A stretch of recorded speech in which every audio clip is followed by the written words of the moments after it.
Hi guys, NC Floor Guys here. I'm staining a floor, and this is a fine detail, but it's very important, especially if you're using a dark stain.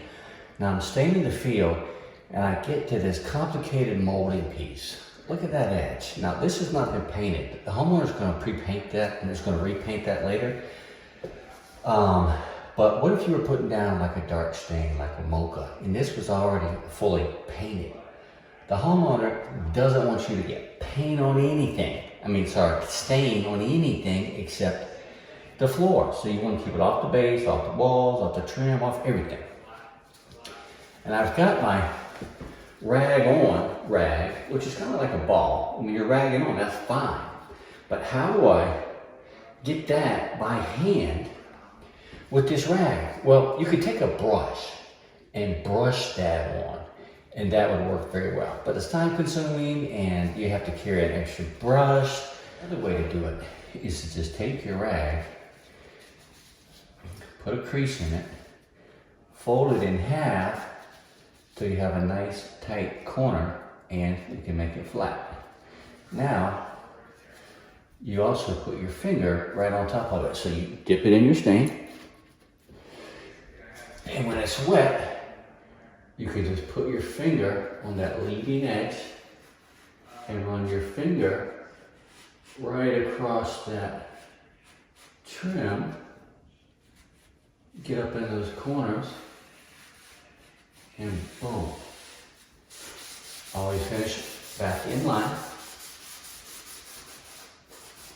And you have quickly and easily making a nice clean stain application around that trim.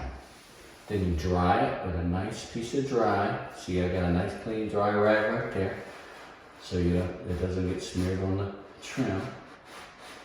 And then you finish in line. Boom, done. That's how you hand rag complicated shaped trim without getting stain on everything. Here it is again with the white piece of trim. I take my ball that I've been using the whole time, just fold it in half to get an edge, and then one more time to get a corner. And you can see how neat it is. I want to show you on this white trim so you won't be skeptical.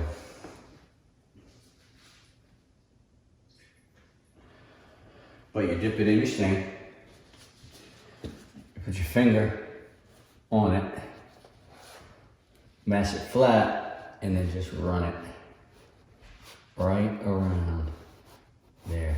And then you can take that corner and get right up in there like that. See that? Then you pull it out in line.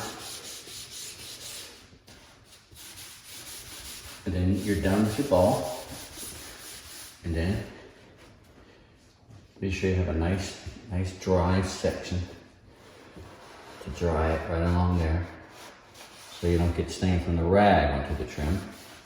Dry it in line. Boom, look at that, perfect.